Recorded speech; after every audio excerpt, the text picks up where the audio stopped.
What is going on, everybody? It's Gage and Brock here with more Tiefling Talks. What is this, six, seven? It's a lot. Yeah, we're getting up there. The high single digits. It's Yeah, becoming too much. wouldn't miss it for the world. Yeah, no, it's fun being able to come in here and just kind of BS, hang out, and talk with some of your best friends, and just talk about some cool topics. Speaking of cool topics, what's on the palette today? I believe me and you were looking at doing something along the lines of, the kind of roles that virtual tabletops, regular tabletops, video games, MMOs, they all kind of share this, at least when they're going with the RPG type style of gameplay or MMO tag of roles. Whether you're a support role, a tank, a DPS. You've got a little bit of each of that in every type of video game you play. Right, that makes sense. So back when D&D initially started and they came out with like pre-written modules where your characters were actually part of the module, you just had a sheet that was included with the game. They really stuck to, and I've noticed other games do this a lot, like a four-person party where you have a ranged DPS, typically like a ranger or something, a melee DPS like a paladin, a healer as a cleric, and like a barbarian for a meat shield. Um, do you often see this in games you're running still, or have things like changed and evolved since then?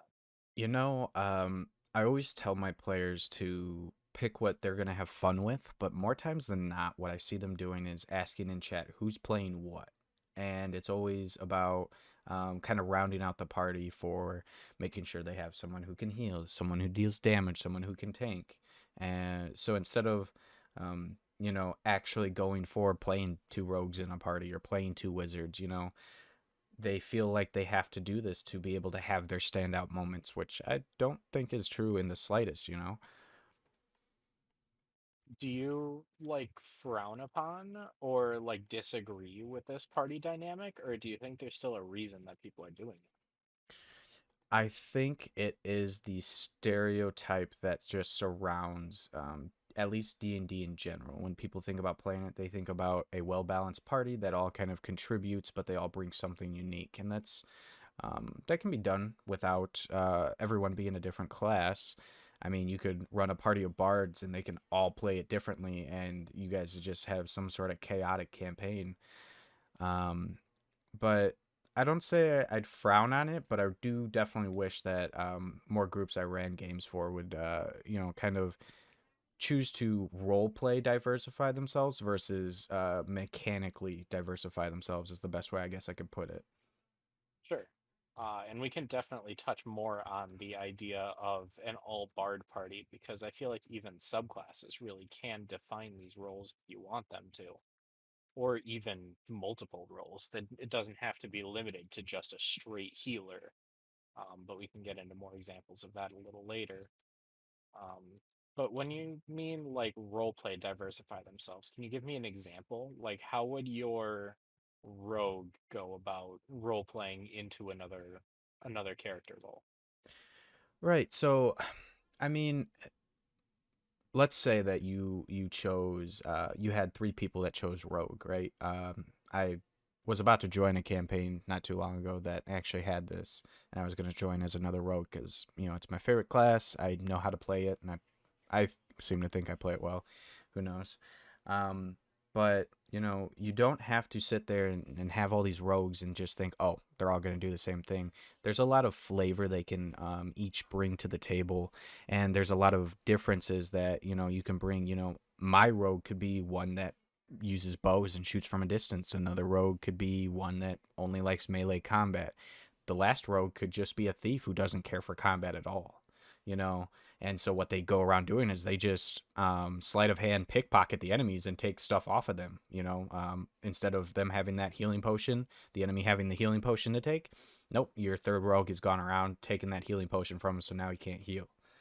um, and it's kind of diversifying yourself not only like that, but also in role play scenarios where you guys can have very different personalities, and that's something that I'm trying to incorporate more into my games. Is yes, combat is a very fun part of Dungeons and Dragons and a very active part on everybody's turns and everything like that. But I really feel like the niche is hidden in those role play moments with your group and being able to really let them delve into their characters and flush them out further than, mechanically what they can do.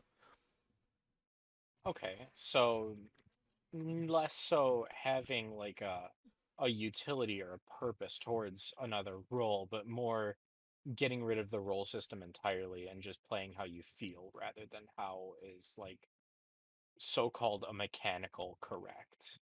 Yeah, because, everybody looks for that good balance. And, I believe that even outside of the whole role system of having your tank and your support and everything like that, even in real life, people always try to find a good balance with things in their life. And while that's not necessarily bad, it leads to a lot of, um, I don't know what the word for it is, but sameism, I guess, is the best way I can describe it, but where everybody's just kind of doing the same thing because it's the best balance, and that's not often the most fun. That's where you kind of get those people that stick out in society a little too much. Those are the people that are doing stuff that they are actually enjoying and having fun with.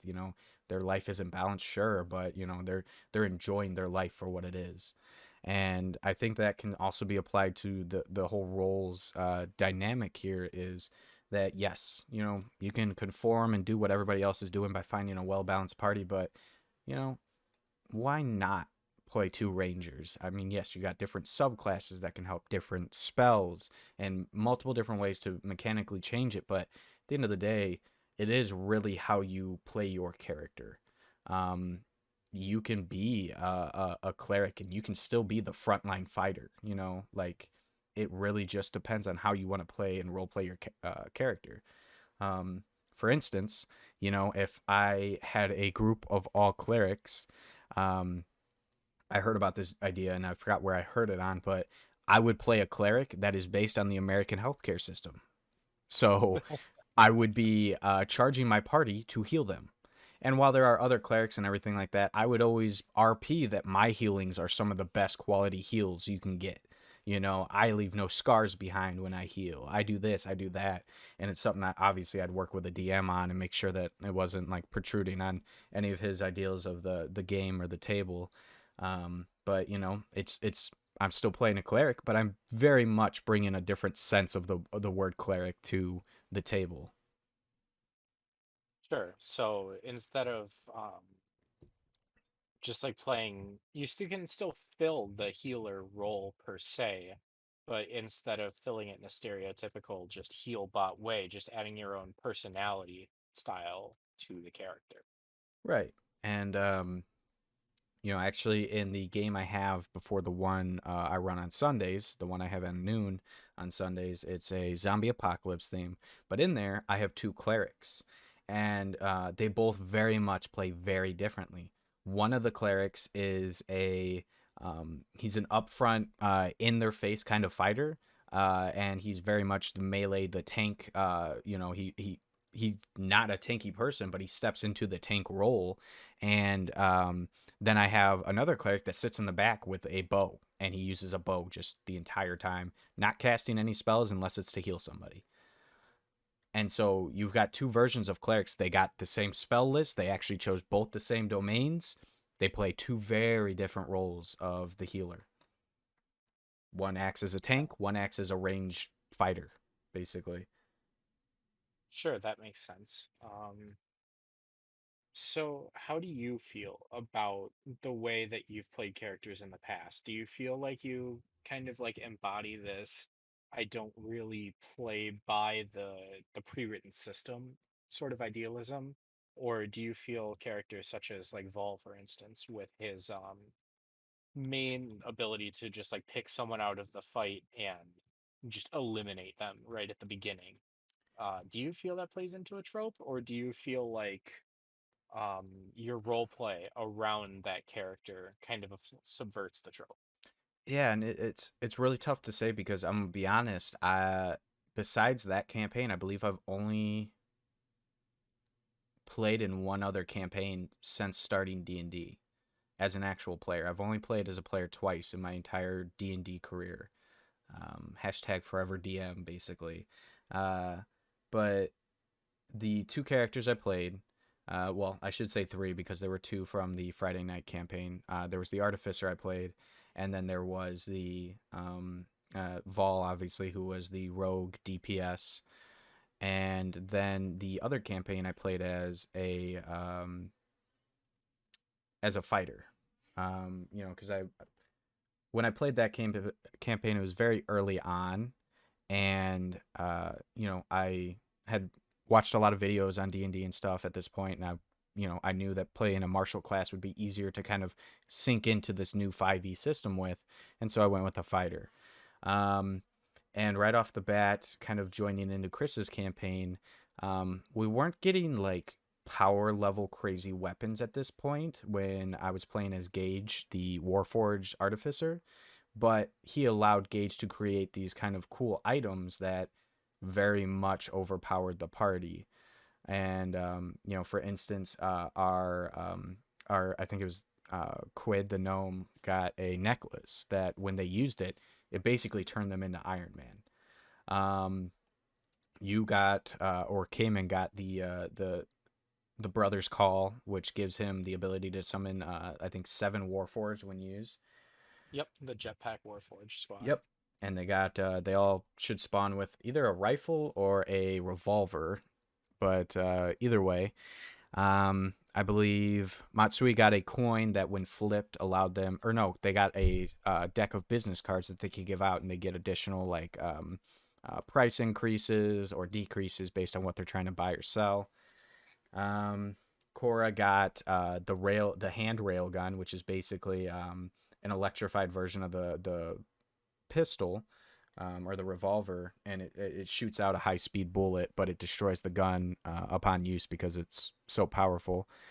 Um, and I believe he gave something to Wistari as well, but or not Wistari. The cat, Ketrin Yeah, Kettleby. Catching Kettleby. There we go. Um, I forgot what he. Oh, that's the one that he gave the coin to. Which heads it makes somebody tell the truth when they ask the question, or tails it would cause them to. It would cause Wistari to have to lie about something very important to the group. And so that was kind of fun because I got to play this role of a tinkerer. It really had no support or anything like that. Yes, I could contribute, but I was all about jumping into the, oh, how do I make potions, or how do I craft this? I want to just craft things. I want to be a mechanical person. I'm along with the party, sure, but that's just to help, obviously, Cayman get to the end and rescue our old man, and Gage had his morals and everything like that. But uh, at the end of the day, he really just, his fun facet was crafting things. And I feel like that comes from a big part of me as a person when I built that character. And so I don't think that really fit any role. I role played really well with that character because it was a chunk of me, and it didn't fit into that whole role system of, okay, are you a DPS? No, not really. Okay, are you a tank? And I could be, but not really. Are you a magic caster, this or that, and going through the role list, I really didn't fit any of those spots. I was just there. I could deal damage, wasn't the most. I could take a hit, but there are people with higher AC. And so I'd be sitting there, and that's what I enjoy doing. Every time I had downtime, if I wasn't talking with Cayman, I was on my own building something. And so that was a very much not in the role system. And then everything happened. He wound up dying, and so that's when Vol stepped in, and I went with Rogue because it was another martial class. I still wasn't comfortable enough with going with spell levels and casting yet, because it's just, I was still new to 5e at this point. And when I picked up Vol, I went with Rogue, and I think at this point you kind of you started to I don't know, your min maxing kind of started to give me ideas and inspire me to be like, how could I optimize this character to really mess some shit up? And Man, I'm just such a good influence. Yeah, and look at me now dealing like 260 damage on one turn of combat. Yep, we're so proud. But yeah, that definitely fits the role of the DPS, and honestly, I think I've hit that kind of threshold where it's been fun playing Vol, but I really want to play somebody that RP doesn't really um, fit into a role, but does something that they truly enjoy or does something that they really want to do. Someone who, yes, is there with the party, but they really don't fit any of those roles. They can definitely step into them if it's needed, but they're more of just they're doing their own thing. Like I remember, I don't know if you want me to say this out loud, but the your lazy spellcaster you were telling me about. Go for it. So, that's something that I very much would like to see is that you play I think it was a wizard, right? Who Yes. is just learning spells to make your life more easy, I guess, or easier. So that way you had to do less and you didn't have to get up and do as much. Yeah, and I'm really looking forward to that as well. But, too many ideas, never enough time. Oh, of course, of course. That's only good thing about I don't want to say only good thing, but one of the good things about being a DM is, all these characters I create, I'm like, let's go ahead and throw them in that campaign. Right, because you can run like self-insert characters in any of your games because every character is a self-insert. Right. And that's something that I always like the reaction I get when I tell players they're facing somebody with actual class levels because like I guess not too many people do that, but I think that's like a really cool thing, especially if you can balance it right, is having your party of level twos fight a level three kind of boss or level four in their class and deal some damage that way. Obviously you're not going to take a level 20 character and throw them at a bunch of level ones, but if you balance it right, you can create quite the impactful combat encounter. Yeah, you definitely can. You can also fuck shit up pretty bad, but it is very fun to watch everything go right or go wrong. Or go No wrong matter and then what right. happens. Yeah, basically, no matter what happens with an event like that, it's gonna be fun. And that's what really matters. Yeah, of course. And kind of circling back around to the role system. With you playing in not only my campaigns, the Friday one, but also Tori's campaign, and I'm sure you've played plenty of others. What do you typically see? Is it most people try to round themselves off, or do you see everybody kind of playing whatever they feel like they're gonna have fun with and role playing the heck out of it? I feel like it comes down to like best way to describe it, whoever gets there first, like calling dibs basically.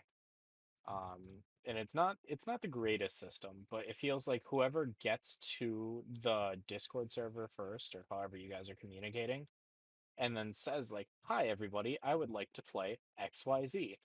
And then like most of the time, the other players will be like, "Okay, since you're playing XYZ, here's what I can play to complement that." And that's what I usually see as far as like people filling out classes basically is they'll see like, okay, we have a DPS, like a DPR paladin or something, like a dex based paladin with like a smite rapier in the defense fighting style or dually fighting style, whatever. um and then we have like a zealot barbarian, so okay, let's get somebody who's good at like helping them continue to make their saves. So again, back to the paladin.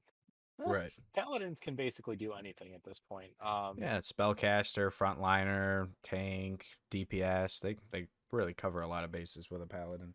Yeah, immune to disease. They're a better horny bard than bards are. Yeah, and then not to mention they get +3 to their saves, and anyone within 10 feet of them gets +3 to their saves. That's insane ability to have. Yeah, Cayman has that too. It's plus charisma bonus. It's just stupid. Oh yeah. Um, and that's I'm gonna say some stuff that's totally my opinion, and it's not how I reflect and play my games or host my games. But my opinion is honestly, if I had it my way, I feel like that's a little too metagamey. especially if you guys are all starting out in a tavern and none of you know each other. It's a little metagamey to have you guys work together before the game starts to balance out the party. I would think that I would basically put you all in a separate room, and each one of you tells me what you're going to play separately. We build your character, and then they all come together. If you guys happen to be five bards and a wizard, so be it. That's how you guys played it, and that's how I would do it because, that's it just makes more sense. And I feel like at that point, people don't feel pressured to play something else. They can jump in with whatever character they initially wanted to play or had an idea of playing.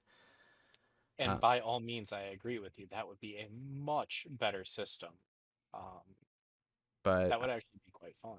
right, and I see it kind of that would be the best way to go about kind of avoiding everyone just kind of rounding out the party, but instead playing something that they truly care about and want to play because at the end of the day, yes, a character will grow on you, but it's only going to grow so much if it's not something you want to play.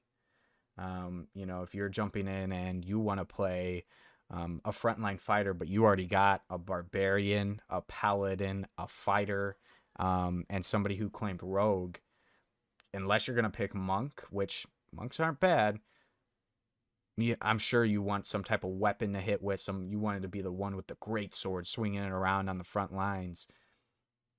Most times people are going to be like, oh, well, I guess I'll just have to settle for a spellcaster or, something along those lines or the healer.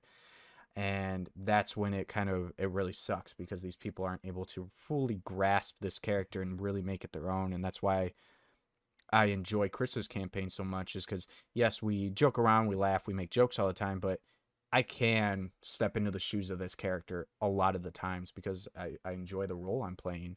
um and as I said before, in a perfect world for me, then yes, I'd put everybody into a separate room. They'd make their classes on their own, and then I'd bring everybody together. However, how I actually play games is I put people into a group chat in the Discord server. I tell them, hey, when they ask what character is everybody playing, I'm like, hey, here are the characters, but keep in mind, I always want you to play the character you're going to have the most fun with. So don't hesitate if you want to double up on one of these classes, because at the end of the day, I don't want anybody to feel like they're limited in their choice. Okay, so going back to that idea of filling out like hey, you guys can double up on classes. How do you feel about the subclasses and their ability to like give somebody the deeper meaning behind their character or like the ability to play like I really wanted to play this weapon based character, but for some reason I feel like I need to be a monk or something like that. Do you feel like, for instance, the Kensei, do you feel like they do a good job of rounding that out? Um, I guess the biggest issue is that people always see the class first. That's the first thing that pops into people's mind. Oh, somebody's playing a paladin. It doesn't matter what subclass they choose, even if we are starting out at level 3. They're playing a paladin. I'll play something else. They don't see that the subclass can very much differentiate the classes. There are very, very different things that some subclasses give you, and you can play very differently with, like we were saying earlier, six bards. They can all choose a different college, and all of a sudden you got six bards doing six different things, and it's a completely different game. Everybody's got their own kind of place, but I believe everybody, especially, obviously newer people, they don't know too much about the game, so they really don't look into all these different subclasses. They're already overwhelmed with just the number of classes they have to choose from. And so they really don't look deeper beyond that. So you get a lot of people looking at what I would say is more or less the kind of overarching kind of class hierarchy there. Okay. And then this is gonna put you a little bit on the spot, so sorry about that. But can you think off the top of your head, like what sort of subclasses do you feel like really do a good job of like breaking the mold of their overall class or like giving players a chance to play something that's not just the base fighter or the base paladin or something like that? Okay. I guess what I would have to go with, obviously, like I said, I really love the rogue class. That is just my go-to. Like, I can really have fun with this. I like sneaking around. I like being stealthy. I am IRL. I am an edge lord of a person when it comes to creating characters, so I really enjoy all of that stuff. But I think that from what I've seen, actually, I have a game I run on Tuesdays where two people are playing rogues, and they both chose something different. One went with the psionic rogue, where you create the psionic blades, and then the other one went with I think it was Phantom, if I'm not mistaken. Two very different ways to play the rogue. One has psionic abilities that cause psychic damage. The other one just vanishes. They disappear. And so, this one rogue now with these psionic abilities is up front. He's fighting in the front. The other rogue, she's disappearing and then showing up behind the enemies and getting the sneak attack damage, helping the psionic rogue grab his sneak attack damage as well. Man, that brings back some memories. The psionic UAs and their is that back when it was a just a D10 that you could either add to damage or like to resist some damage? You roll a D10, subtract it.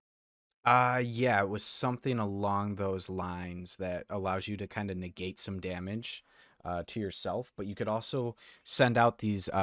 You basically send out these psionic kind of energy blades, and you hit with those, and they instantly transport back to your hand.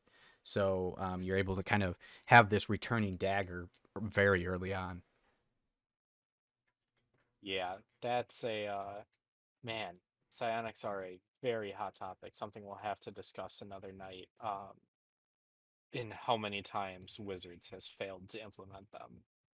Yeah, for sure. It's such a cool concept. But sticking with rogues and their variation, how about the arcane trickster and the idea of giving a half caster Yeah, no, the definitely. abilities of that?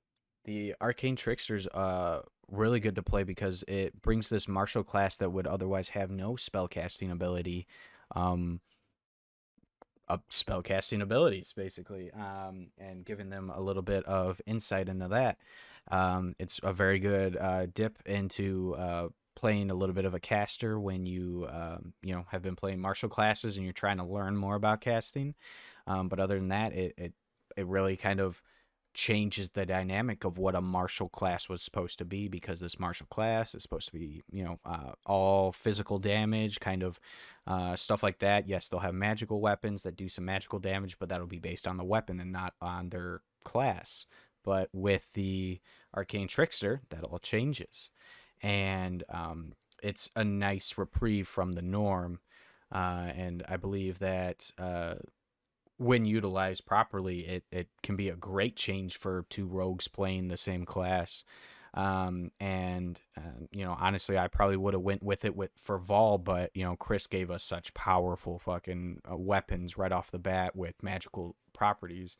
I never really needed or had the feeling, because he gave me I believe it was called the Staff of the Underdark, which, as long as I could speak Undercommon, I could use it. It had 7 charges and 6 different spells I can choose from it.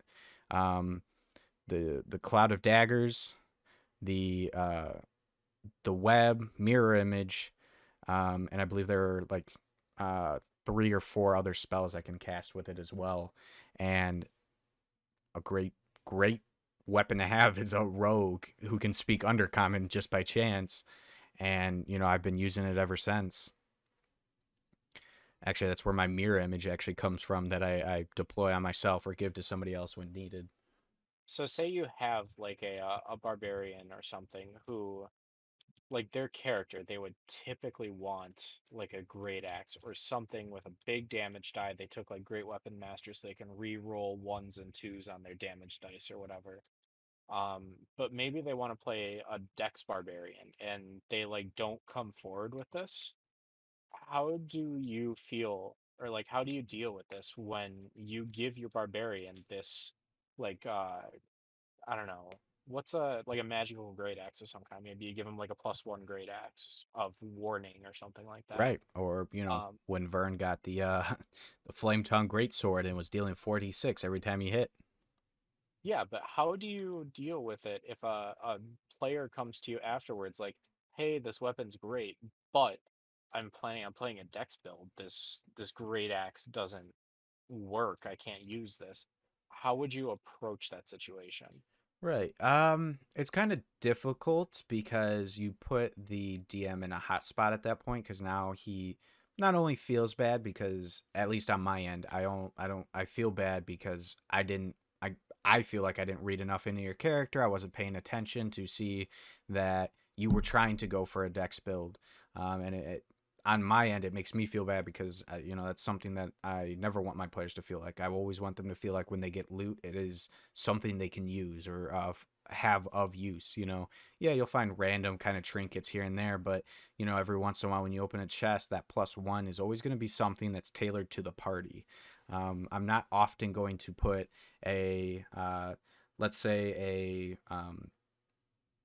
a +1 hand crossbow, but nobody in the party can use it. I'm not going to do something like that. I look at everybody's proficiencies. I look at what everybody's got. I look what everybody's been using in the past, and I'm like, okay, so this is what I'll place for this character. This is what I'll place for this character, and that's how it kind of worked with you guys going through the cave system on the Rise of the Silver Dawn campaign I run on Sundays. Is I looked at your guys' class and I looked, okay, so there wasn't really anything I could do for you in terms of another weapon in when coming to like using a rifle and stuff like that. That's more along the lines of the dwarves tinkering and upgrading process there. However, I could probably put in a melee weapon that you could always switch to if you needed, which came in with the flame tongue uh, rapier. Playing tongue rapier, yep.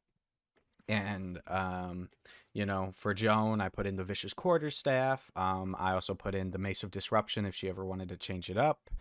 um for Coral, I put in the wand of the war mage. And for Austin, I put in the great sword of life stealing, as well as I believe +1 plate, if I'm not mistaken, or it's some type of. Oh no, he got the plate that's resistant to slashing.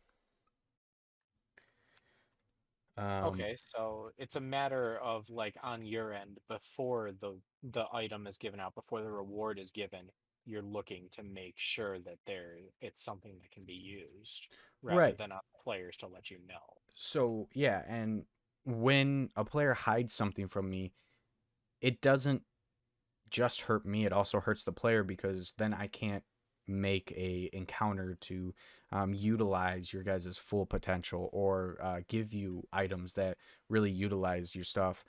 I always try to address myself as the DM who is never against you guys and always wants to work with you guys, because at the end of the day, I can only make the encounter so good for as much as you guys tell me and you guys let me in on. The more you guys keep from me, the less I know, the less I can tailor something to be a fun experience all around, whether it's combat, RP, and otherwise. Um, and so it can make it really hard on a DM if they're not really sure what type of direction the party's trying to take. And if you know anyone out there's DM is much like me, I very much want to create encounters that you guys enjoy, that you guys love, and can kind of be like, wow, that was pretty good. It's better than just hitting back and forth. There was a lot of dynamic that went into it, and so I can't do that when nobody tells me anything, or I'm not able to witness you guys doing stuff. Um, and so that's why I try to do as much research as I can and make it as prevalent as possible that I want you guys to have a great time and I want you guys to come out on top, but I can only do so much. Yeah, and I feel like that's something that's lost on both a lot of DMs and a lot of players, is that in the end it's not the DM versus the players. It's everybody coming together for one narrative. And it really is sad that it seems like so many people gloss over that or just don't know it in the first place. Right. And I've actually come to witness this at one occurrence with my players on my Tuesday game, the one with the two rogues that chose different subclasses. They had their private kind of separate non-DM Discord that they were all talking in or whatever, the little private message group, which fine, no issues with that whatsoever. But then they wound up doing something, and when it didn't work out, because realistically, in my mind, that doesn't work in this scene. They all got really upset, and they were like, "Oh, well, we put a lot of planning into this," and I'm like, "Okay, well, in the future, let me know, because I can't plan to have an encounter ready or give you guys the opportunity to do this if you guys don't kind of give me some sort of leeway ahead. I'm very flexible. I'm really able to work with people, but you know um for instance, it all relied on them kicking this guy off of a roof, and into a spike, a pitfall trap with punji sticks in it and a bunch of oil to light on fire. They had a guy standing by, and they went in to kick the guy. And I'm like, I don't know what's going on, but yeah, sure, okay. And I rolled, and he rolled his save a lot higher. And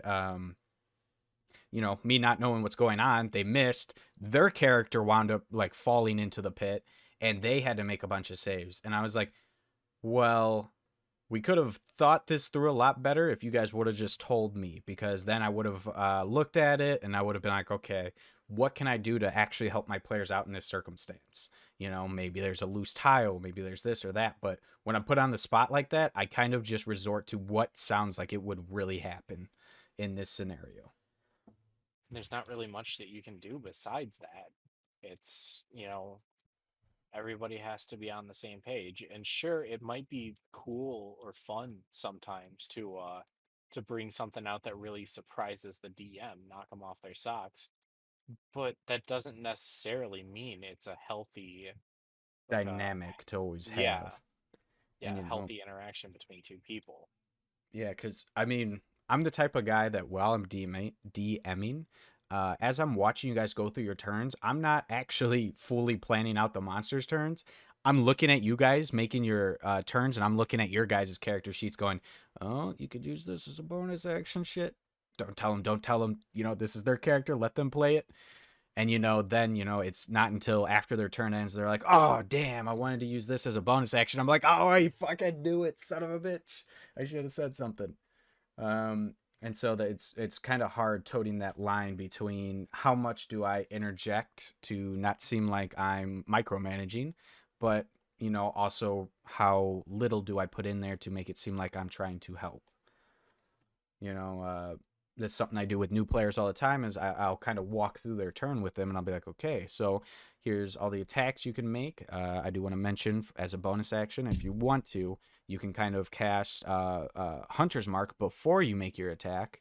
I totally allow that in my games, and it makes sense to have your Hunter's Mark on them, attack them, and then get the damage of that. Because, for instance, when we had Grange in our Sunday campaigns, always using Hunter's Mark. And anytime I didn't hear him say it, I'm like, hey, just making sure you're using Hunter's Mark, right? And he's like, oh, yeah, I almost forgot. Thank you. And, put Hunter's Mark on it and continue on. Because at the end of the day, I want to see you guys mess up the encounter. I want to see you guys destroy it and kind of come out.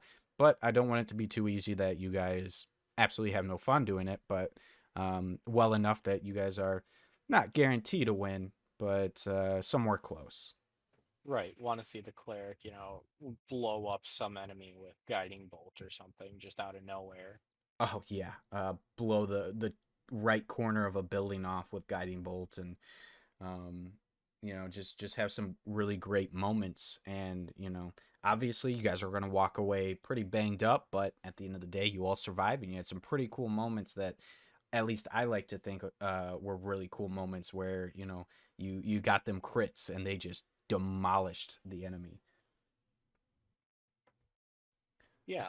And that's in the end what matters is walking away and well, walking away matters a lot, but walking away with a good memory is even better at that. Yeah, because at the end of the day, when you're playing Dungeons and Dragons, you can walk away a couple of ways that I'm not going to say are positive or negative, but you can walk away dissatisfied with how the campaign ended or the session ended. You can walk away completely satisfied with how it ended, and that could include whether it was a role play moment of losing a member of the party or losing an NPC that you guys had drawn really close to, stuff like that. That's a I don't want to say a great way to end the campaign, but that's a very nice way to kind of have something where it feels real. Like you walk away and you're like, well, holy shit, theater of the mind, something in my head has just made me sad all day. What the hell? It wasn't even my mind that it came out of, it was somebody else's. How did somebody's thought make me sad, you know? And that's a really cool thing to have is when you can have your players walking away going, what the fuck? Yeah, I feel like that's one of the biggest compliments you can really give somebody is like, what the fuck? Something coming out of someone else's brain. Right, That's just wild.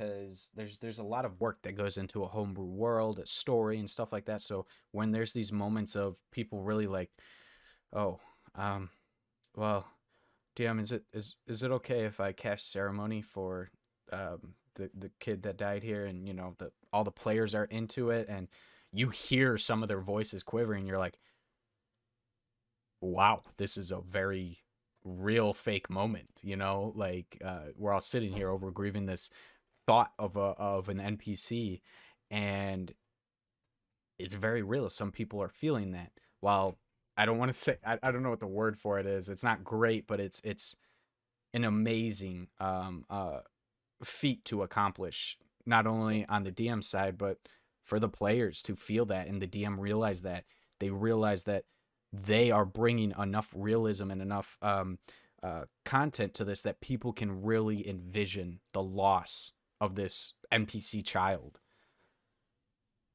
Right. Well, it's not like woohoo, yippee. It's satisfying, I think is the best way to put it. Right. To find a game that not just some video game that you play as or something like that, a single session where yes, you guys are into your characters and you've just met these NPCs, but by the end of it the NPC dies saving you all, kind of brings that moment of wow, it makes me feel some type of way. I guess it's hard to explain, but if anybody's ever watched anime, and it's like watching anime compared to IRL movies or TV shows, there's not a lot of movies or TV shows that like really make you feel sad or like giddy or happy, but in my eyes when I watch an anime that makes me feel those, I feel those tenfold. I cry when they lose somebody that's like super uber been important to the main protagonist the entire series and then dies like 6 sessions in or 6 episodes in. Like I cry, and to have that on a tabletop game, that same feeling, that same amplification, I guess, versus just playing normal video games, it's a whole different experience. Yeah, no kidding. That's for sure. Yeah, there's definitely been moments where that's rung true for our games, with the passing of many characters in your games and in Chris's game with PC's deaths. It's heavy. It's difficult to deal with sometimes. Right. And, sometimes it's not always planned. Sometimes it's just the way the dice roll, you know. And those I think are the most unexpected moments for everyone, including the DM. I've had it where who was I DMing for? Which group? Either way, they were playing the Pirate Island one, right? And Jamie, spoilers for anyone that wants to play it. Jamie doesn't always die, right? However, when players play a certain way and they follow a certain path, that leads to Jamie's death, right? So sitting there, we were sitting there and we were playing. They were on the path to letting Jamie live, right? And they kind of took some sort of shortcut, and I decided, okay, well, at this point, I'm gonna leave it up to the dice. And so Jamie comes in, saves the group, but Alexis, her sister from the pirate island, winds up killing her for it. Finds out that she's been aiding these escapees. And so this moment of me having all these other plans for Jamie in this campaign, like 3 other sessions, gone. This NPC that I thought I had more time to kind of be with, to kind of prepare their death scene and kind of or their living scene, whichever way they chose, kind of preparing it more. The dice rolled negative and she didn't make it. And now I'm even sitting here speechless, like, wow, this is kind of sad, but she's just gone. She's Yeah, not like breathing. You don't see her moving at all. right, you get hit with the well shit, what now? Right. And it becomes a very real moment of, damn, I kind of want to have a moment of silence, but I'm the DM and this is my character that I've put in here. So I got to keep going. And the players, after they got out of that encounter and got to safety, they all kind of sat there and I, probably at least 5 to 6 minutes, nobody said anything. Everybody was just kind of sitting there. And I'm like, so what does the group want to do now? And everybody was just like, what do we do now? Yeah, And probably not a whole fuck of a lot after that. right. So it was those moments happen to DMs as well. When you grow attached to a character, and whether it's the first time losing this character and running this session or the third or fourth time, I don't know, man. I'm a very emotional person, I guess, and so I really involve myself into not only my player characters and their kind of backstories, their lives, and stuff like that, and how they play their class, but also the NPCs. I want to make the world feel as real as possible, so I have to delve into those mindsets and really bring them to life. And it's basically like I cut a sliver off of my soul and mind each time making these NPCs and put it in there to allow them to take on this form. So when it really does pass, I feel like I'm losing a part of myself, only to realize I got to run this again next Tuesday, and I'm like, oh god, I don't think I can handle the mental pressure.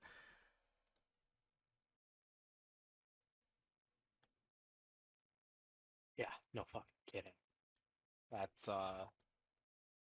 definitely not something that can be easy. But And with with saying that, let's wrap back around to the original topic of the role system.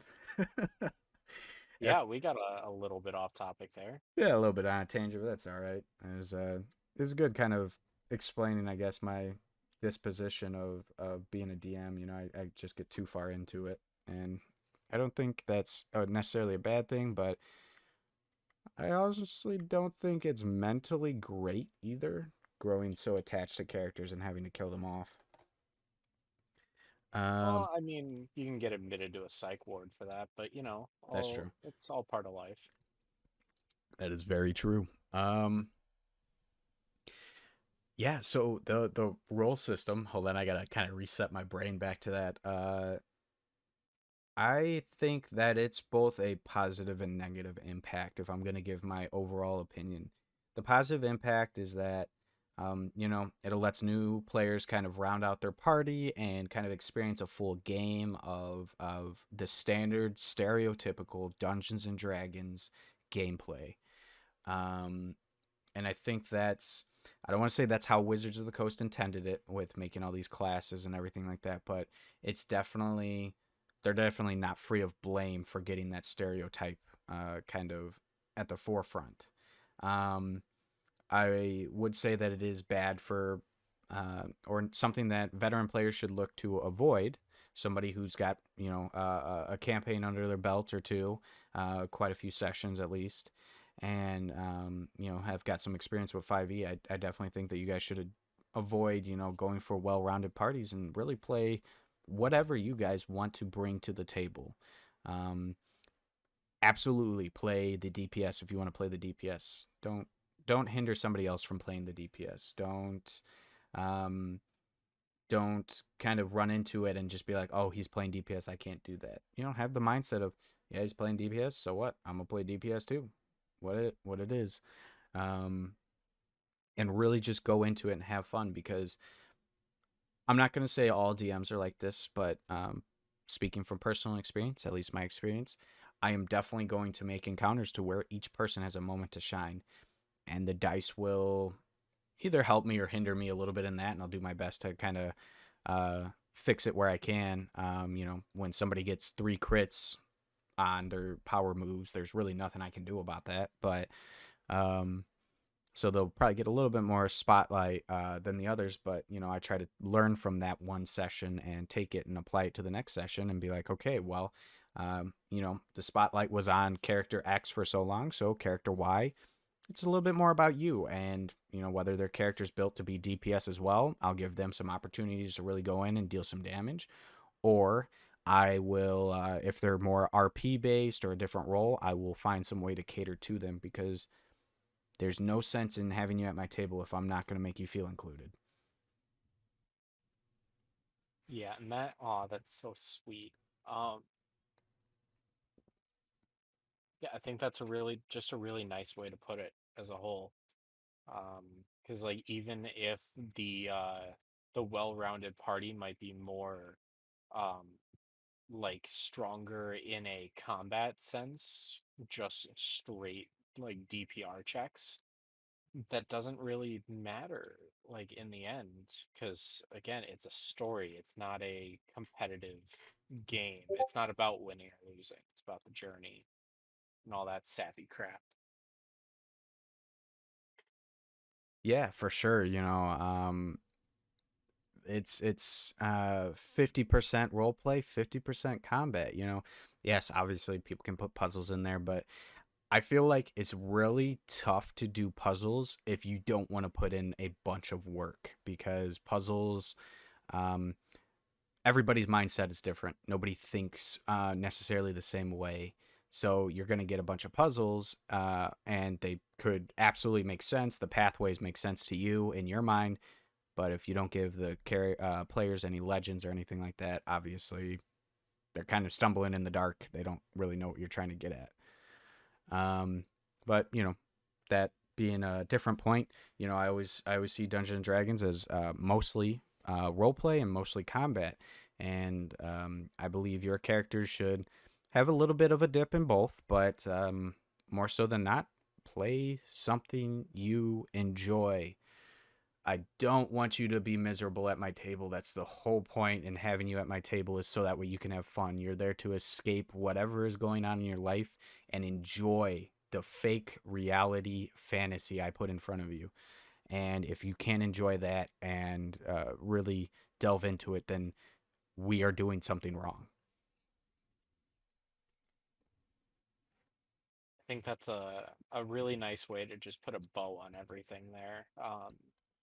Is just we've talked about this in so many sessions or in so many podcasts before, but that's just because it rings so true. Communication. Communicate with your DM, communicate with your players. I don't know, communicate with your fucking goldfish. Just Yeah. talk things through, Look your because gerbil that's straight in the eyes. Tell them, hey, I'm having fun in this campaign. right, yeah. Like don't fuck up a good thing. Right. It's It's it's so hard to explain it, but it makes so much sense once you've played enough D&D. Find a table, talk to people, figure out whether it's your table. If it's not, no harm, no foul. Talk to people, communicate. That's it. That's all it is. It is all all communication. That's all D&D is actually based upon. You cannot have a DM who hosts a session if he is not communicating with you in some way, shape, or form. So at the very foundation, D&D is nothing without communication. Whether it's verbal, through text, or whatever, there is some way he is telling you about the scene you are in, the enemies you encounter, the stuff you deal with. So at its base, D&D is nothing without communication. So play on that. Go for it. Dive right in. Yes, you can be shy. You can ask a couple general questions. If you ever come to me as a player and you're like, you ask me, a simple little question like, hey, what type of campaign is this? I am going to send you all of the details. I will ask you hundreds of questions, and then I will give you answers to those questions, because I want you to know what I know. I want to communicate with you. I want to get to know you so I can build a game that you love. Not everybody shares the same sentiment, but you know, to each their own. And from my end, I absolutely 100% love having my players at the table all the time, and I never, ever, ever want them to feel like they can't talk to me about something.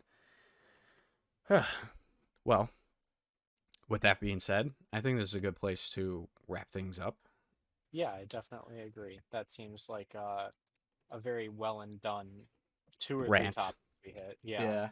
Yeah. Um, as always, links in the podcast description for Brock's YouTube channel. Obviously, this is on the YouTube channel as well. So hit subscribe, like, comment.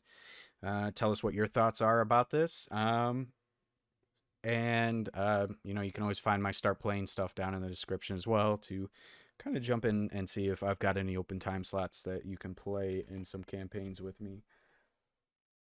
Yeah, would definitely recommend it. It's always a blast. It doesn't matter who's there. It's a hoot.